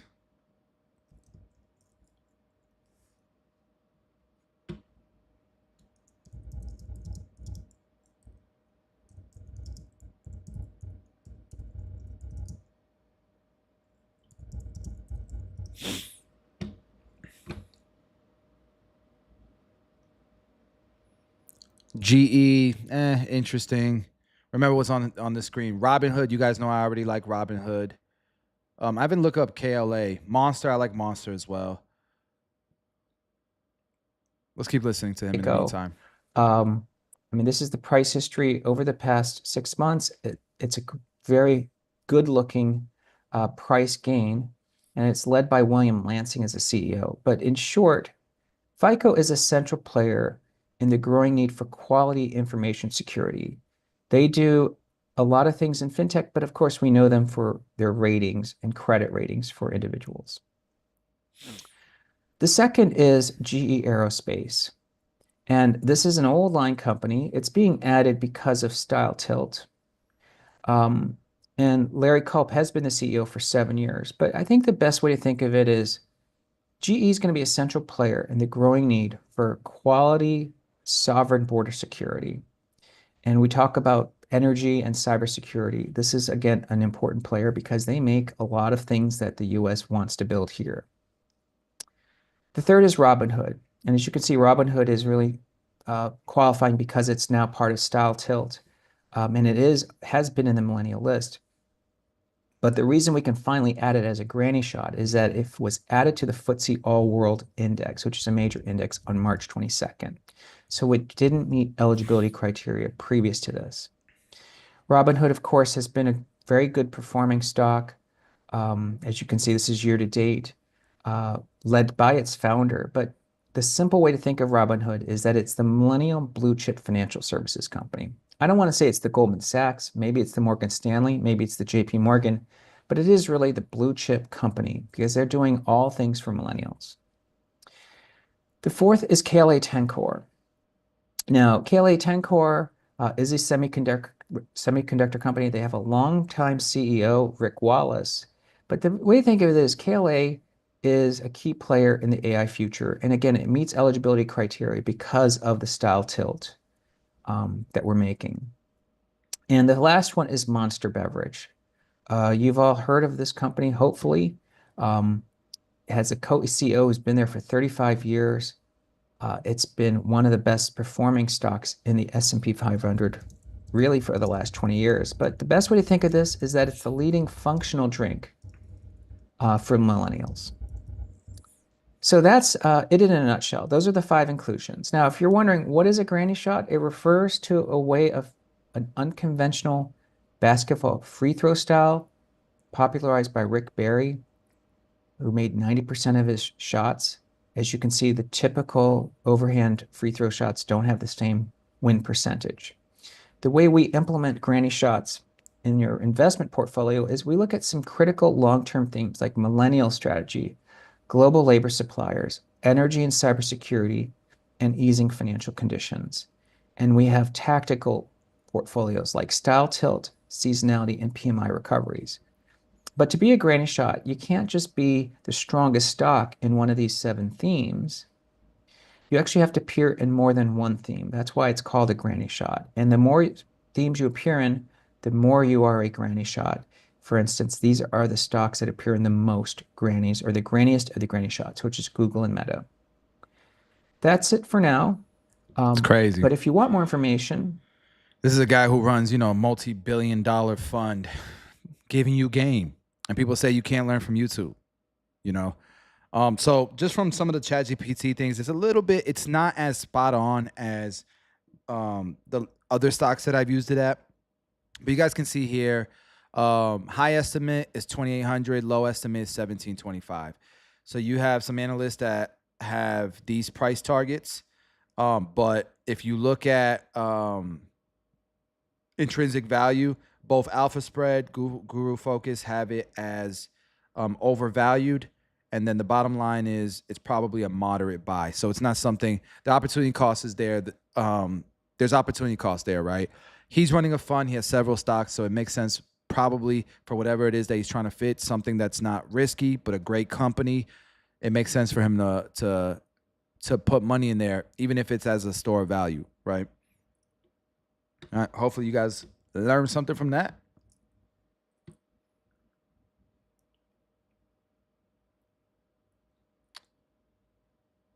Oh, and this is what I wanted to watch. You got the guy, Chris Camillo from Dumb Money saying it's hard to lose money. It's hard to lose money. That's controversial because we're taught how easy it is to lose money in the stock market, and it's gambling, right? Let's take a look at this.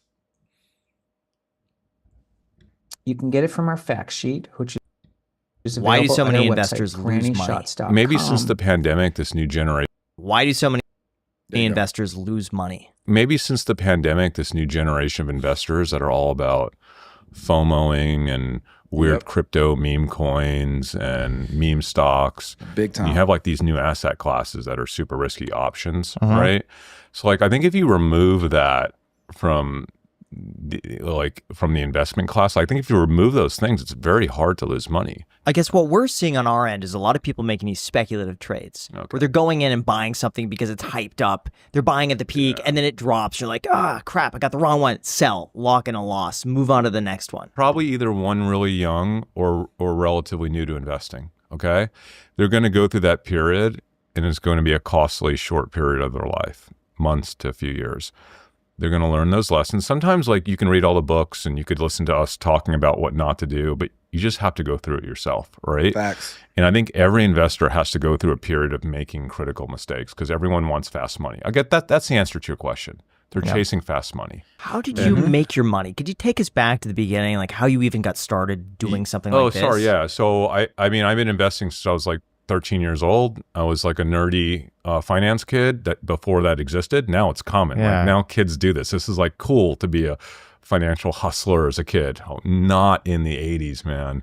Not in the 80s and not in the 90s when I grew up. I was the only one. I was literally the only one. I tell stories about I would hang out, like kids now hang out in like boards of, like amongst people that have like interest. That was my like interest was investing, and there were web boards like Yahoo web boards in the early days of Yahoo web boards for finance.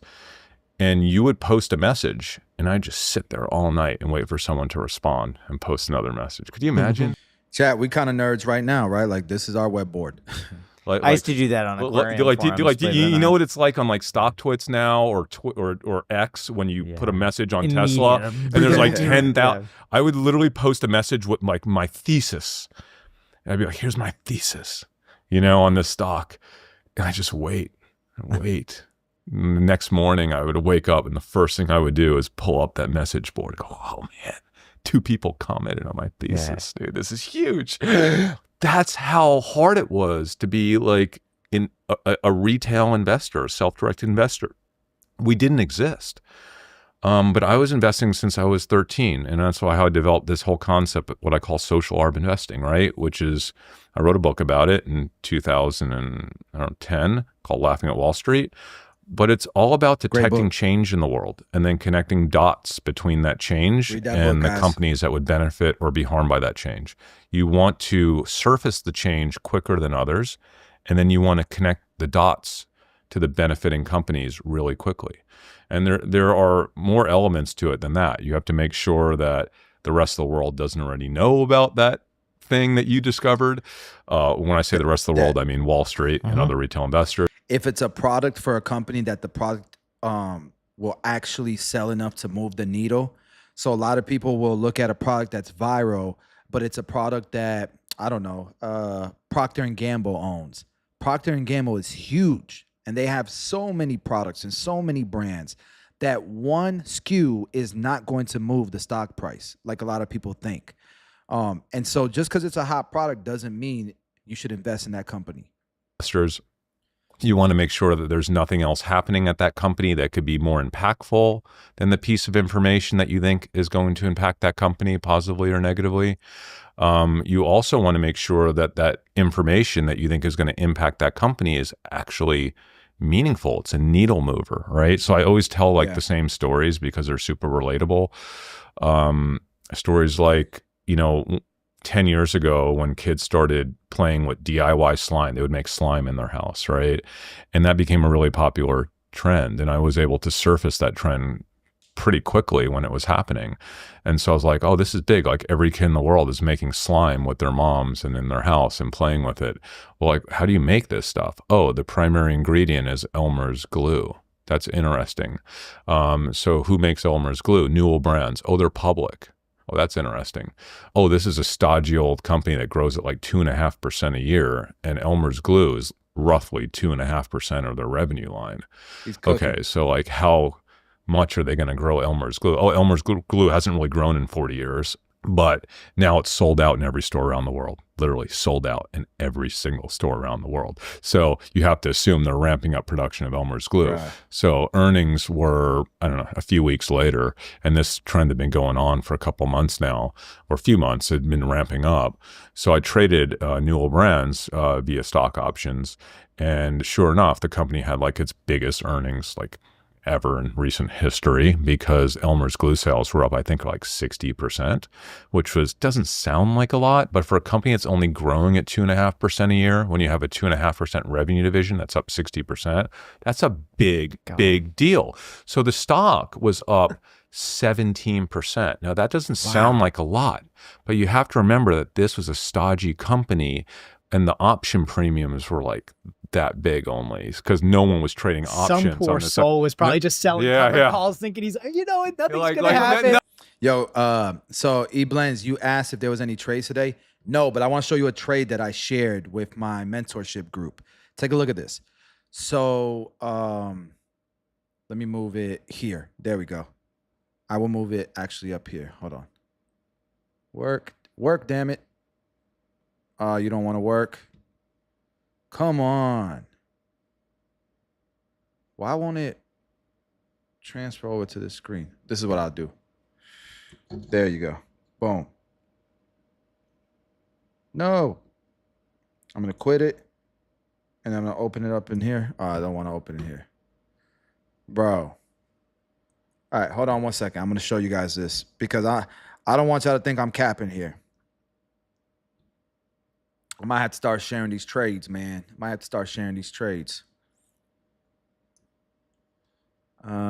Main screen, no.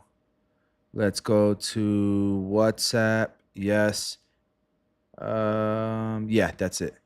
All right, so if you come up here, I shared this trade yesterday. This trade right here. Take a look at it. So I said, this is the actual chat. It says, let me zoom in. I said, bro, selling puts on HIMS right now actually looks like a nice play. They're down 7%. I didn't see the next day it happening. I knew it was going to be green the next day. So I gave him the June 20th expiration date, the $46 strike price. You're collecting a $2.82 premium. That's a 5% return, potentially. I thought it was a no-brainer. If they would have done that trade, if they would have locked in, none of them did. But if they would have locked that in today, look at the $46 strike price. Look at what the premium's collecting, $1.64. You would have made a 42% return the first day you held that option. A 42% return that first day you held that option. I'm getting pretty good at this shit.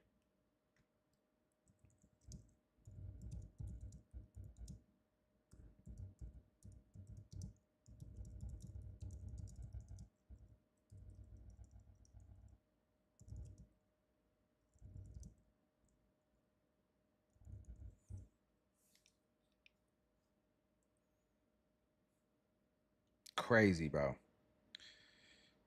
I got in a day too soon. I got in a day because you guys saw me live when I did that trade. It's still a good trade. I'm still gonna make money.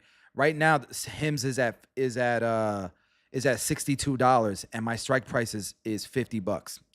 I feel like I'm Gucci, but nonetheless, man, dude, I wish these guys would have locked in.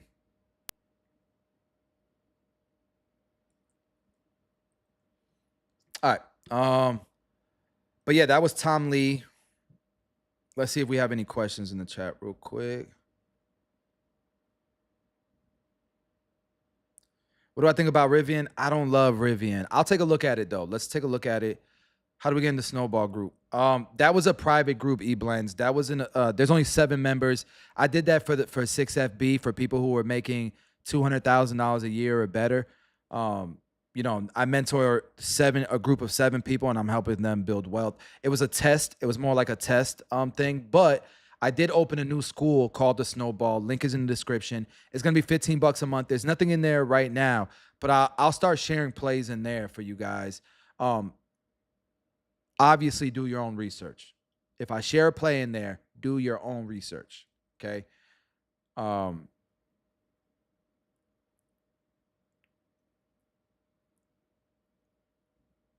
let's continue watching this. Stock never jumps. Yeah, I'll be fine. The stock never jumps on earnings. You know, someone actually bought my option. But the story that goes all the way back to so they're talking about what a stock does at earnings. Every stock has a different behavior pattern on earnings, and I like to chat GPT it. So if let's say Hims has earnings coming up, I'll put something like can you give me the historical data and behavior of Hims stock before and after earnings? And let's see what ChatGPT comes up with in just a second here.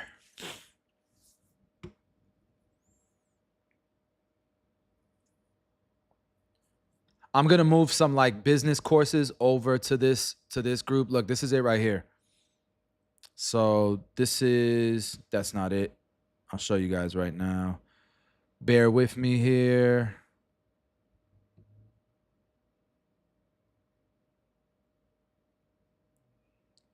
So this is the group right now. There's nothing in it. Oh, we got some new members. Oh shit, we got some new members. Shout out to the new members, man. Shout out to the new members. Fire. We got 1 new member. Definitely gotta give him a shout out. So classroom's empty, community's empty, but I'm gonna start sharing shit in here, bro. The Snowball. So if y'all wanna join, $15 a month. Lock in. I'm gonna start sharing some dope plays in there. All right, let's get back to what ChatGPT was telling us.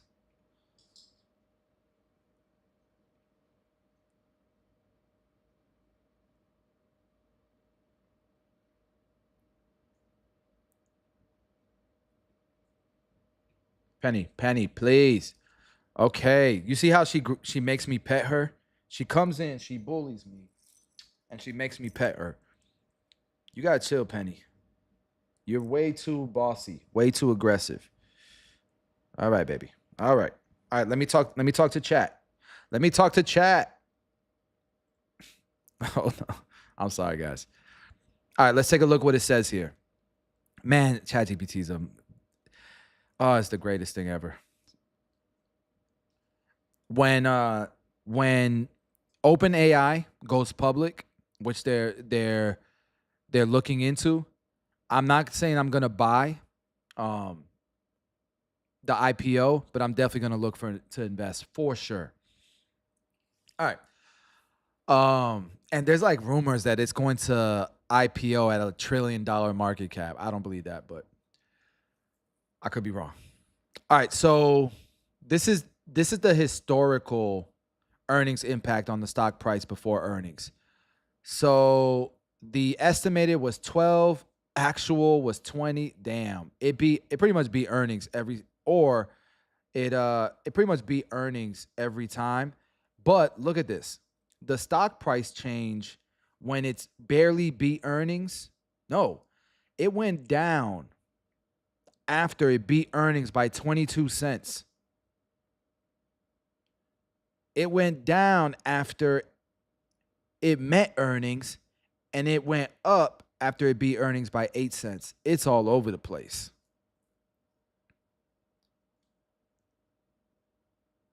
What about before earnings?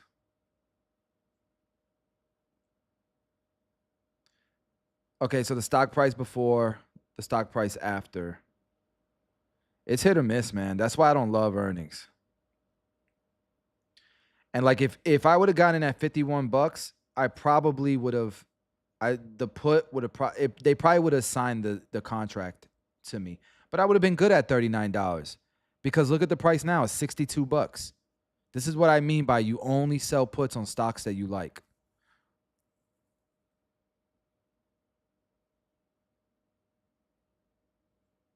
Cool. Let's keep watching my dog, Chris Camillo.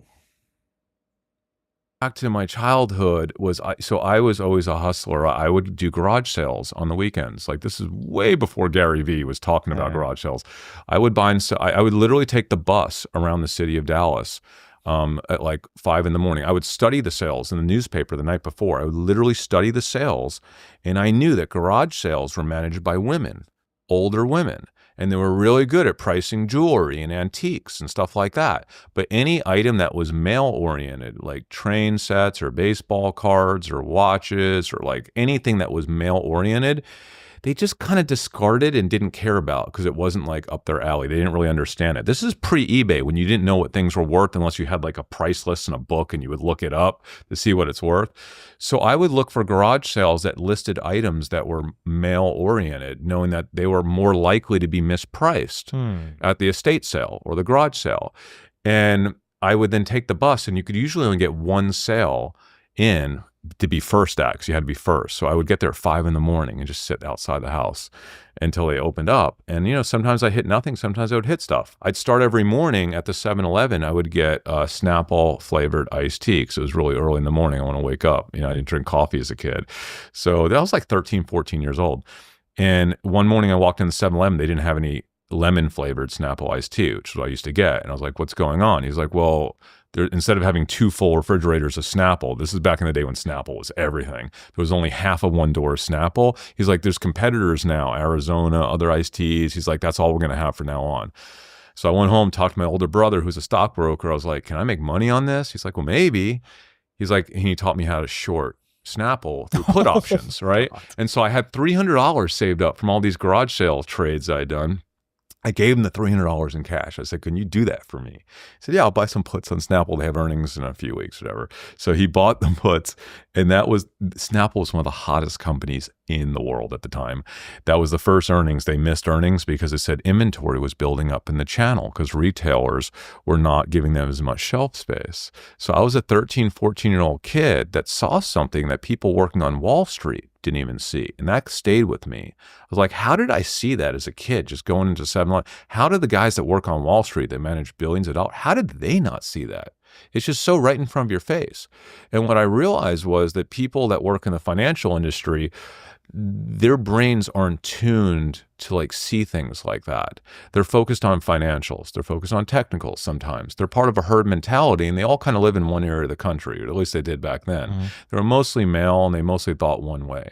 So there were lots of opportunities to see things in areas of life that they weren't really focused on, that they would miss. So the same way that I would look for male-oriented items at garage sales, I spent a lot of time in my early years trying to detect change with female-oriented trends and products and brands, or brands that were young or youthful, because an old white guy on Wall Street didn't really pay attention to things that were youthful or female or things that started trending in the middle of the country. So I remember some of my big trades from back in the day were like P.F. Chang's. or a cheesecake factory. Because think about a guy who lives in Manhattan. He just never seen a PF Chang's. He doesn't understand the degree of buzz that was happening in places like Texas when there were people were eating Chinese food for the first time, right? Or thought they were eating Chinese food. Like, he didn't understand there was like a 3-hour wait to get in that place. They didn't understand how big of a deal that was, that they would be able to open hundreds and thousands of these places, and every one would be exactly like that with 3-hour waits. They thought it was probably a fad, but no, like, people outside of these cosmopolitan regions had never had Chinese food. So it's all about, I always say it's not about being really smart. It's about being smart in a totally different way than others. That's what pays dividends. That's cool, bro. Yeah, and he made me believe, Chris Camillo made me believe that maybe I don't have the same edge that these huge hedge funds have that could afford Bloomberg Terminal and all these analysts and all these cool tools, and they're super fast and they have these crazy supercomputers and algorithmic, bots that are investing and closing all kinds of trades, thousands of trades a day.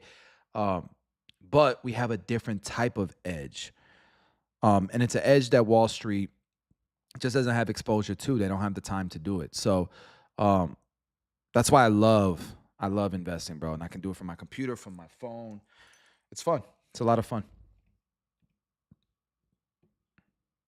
A lot of fun. All right. What are we doing now? I got enough time to react to one more video, answer any questions. You know what? Let's take a look at,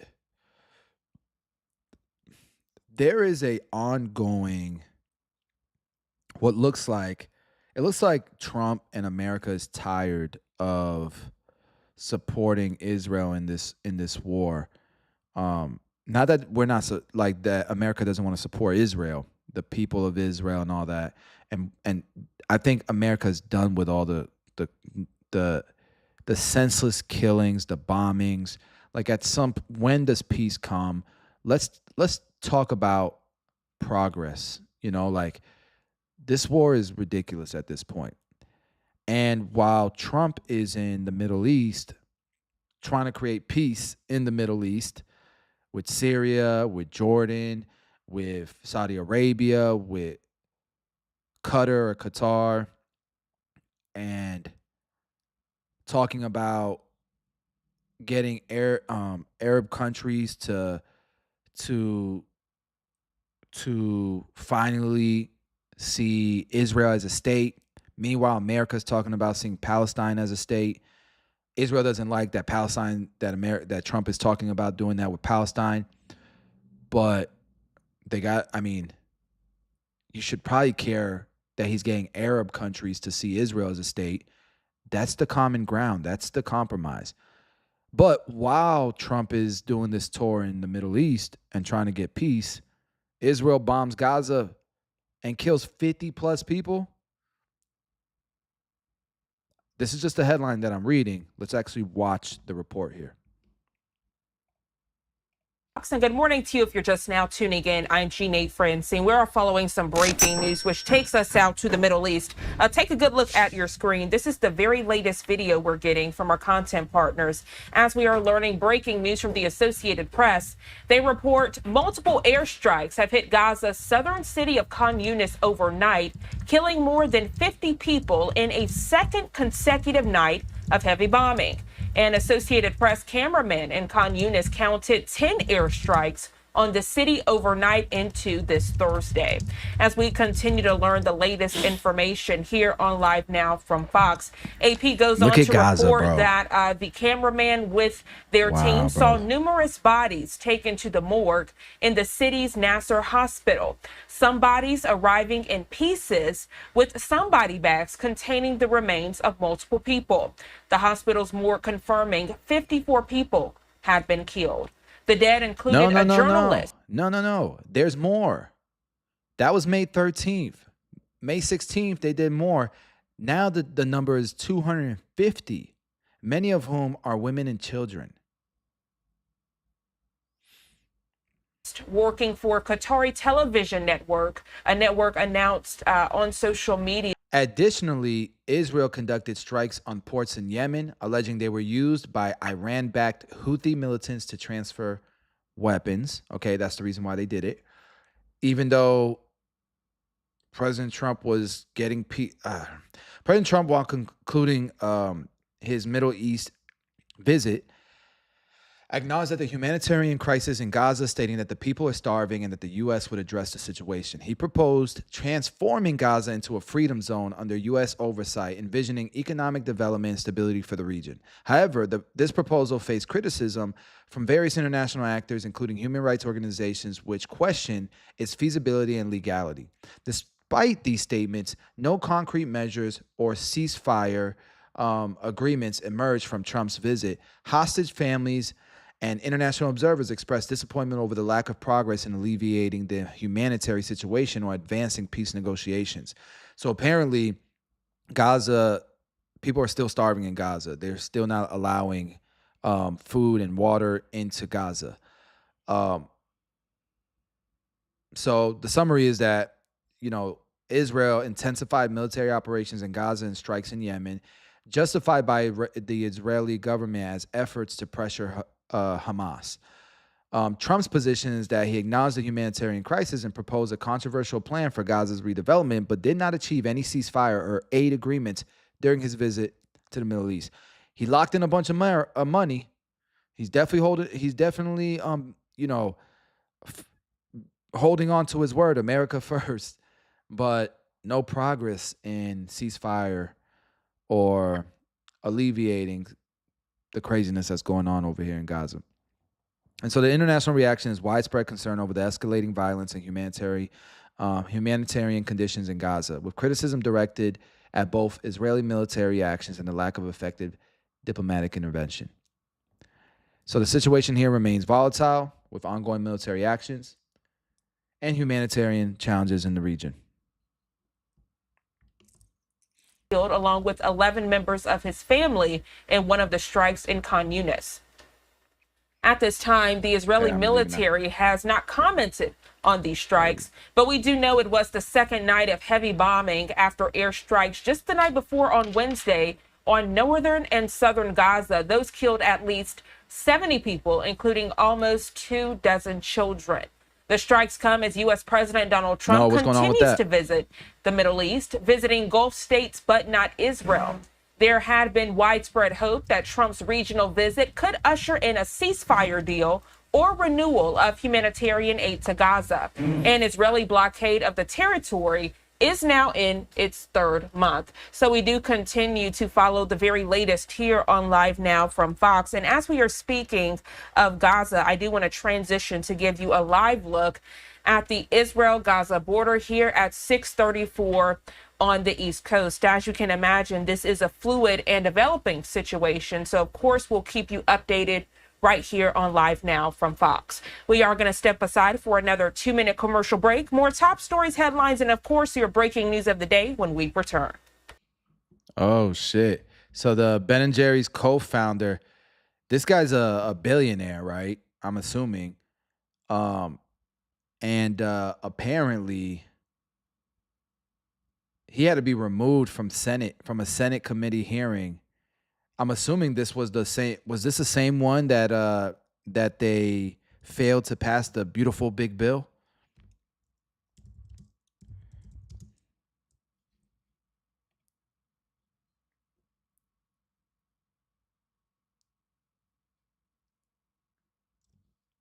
Look at this. I know how determined President Trump is for us to have the lowest drug prices in the world, as between Europe and the United States. And I also know that he doesn't care how we get there. That's where he wants Americans to be. And he said, I don't know how many times since I've been involved with him, but that we shouldn't be be able to go to London and buy GLP for $88 that in this country cost us $1,300.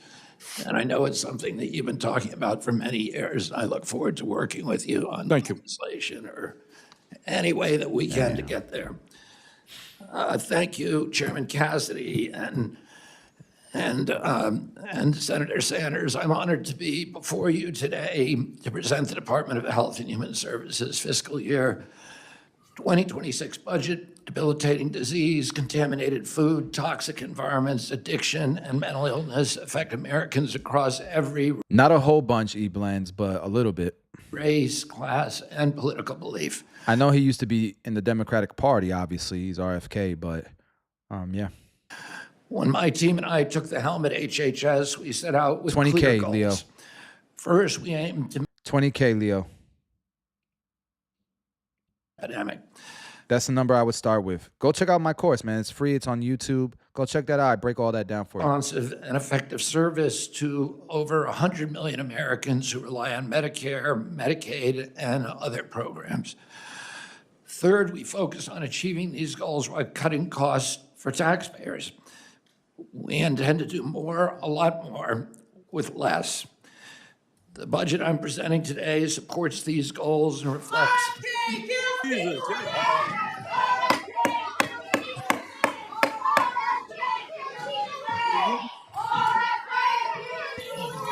The witness will suspend. The committee will come to order. Capitol Police are asked to remove the individuals from the hearing room. Members of the audience are reminded disruptions will not be tolerated. Damn, bro. Congress pays for bombs to kill people in Gaza. Members of RFK kills people with AIDS. Is that what they said? RFK kills people with AIDS. And that's Ben Cohen speaking now. There are kids in Gaza starving, dying. Members of the audience are reminded disruptions will not be permitted while the committee conducts its business. Capitol Police are asked to remove the individuals from the hearing room. My thing is, they know Ben Cohen has been arrested for this before. They knew. I mean, he's in that room. Something's going to go down, bro. They should have known that. I'm not mad at him, though.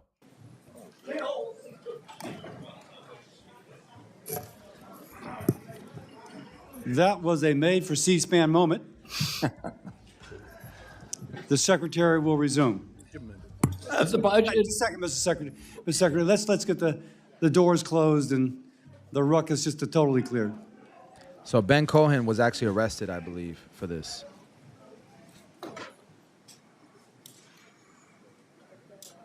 Got it.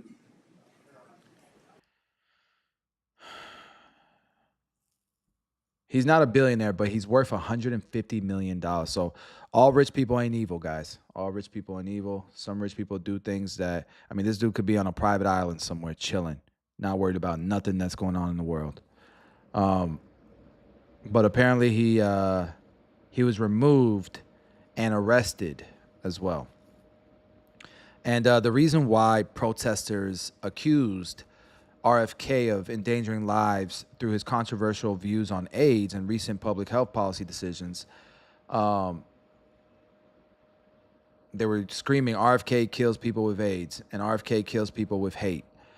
The protesters' grievances stem from Kennedy's history of promoting scientifically debunked claims about HIV/AIDS. In his 2021 book, The Real Anthony Fauci, Kennedy questions the established link between HIV and AIDS, citing discredited theories and figures. He also criticized antiretroviral treatments like AZT, describing them as absolutely fatal, despite their proven efficacy in managing HIV infection. I've had family members that passed away from AIDS just because of between drugs and, being out in the streets, doing, it's not, man, the amount of people who just have a one night type of night and contract that because they don't know who they're messing with. Additionally, Kennedy's recent actions, so my godbrother passed away from AIDS. Additionally, Kennedy's, rest in peace. Kennedy's recent actions as HHS secretary have intensified concerns. He has defended significant budget cuts to the National Institutes of Health and the Centers for Disease Control and Prevention, CDC, including reductions in HIV research funding. I will say this. One of the things that I definitely heard Trump say about him and his partnership with RFK was that he wanted by the end of this year to find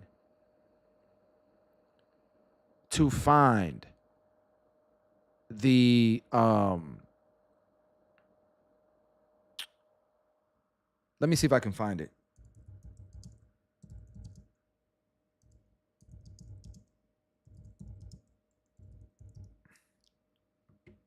And I gotta go. So I like that he's removing the artificial dyes. We don't let our kids eat stuff with red dye and stuff like that.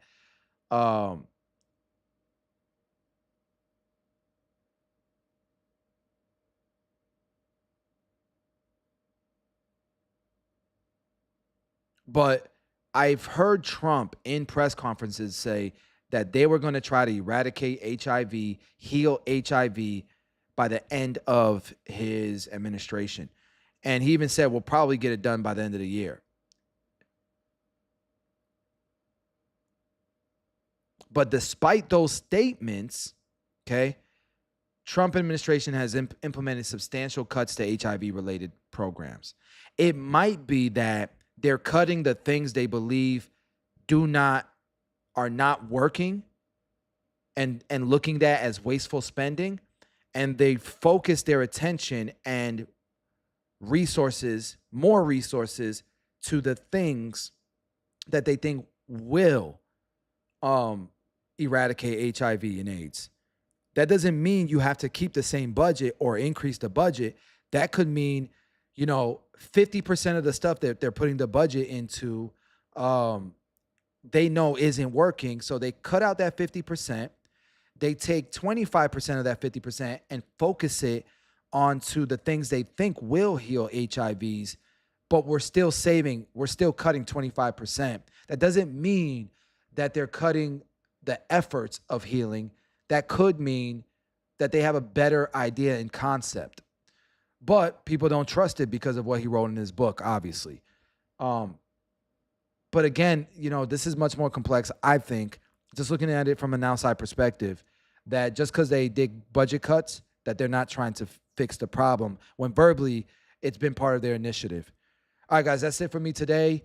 I will see you guys, not tomorrow. I'm going to be vlogging this whole weekend. I'll be at Connecticut Barber Expo. But I will see you guys. I'm still going to be uploading like crazy on my main channel. So appreciate y'all, man. Thanks for hanging out with me on this live stream.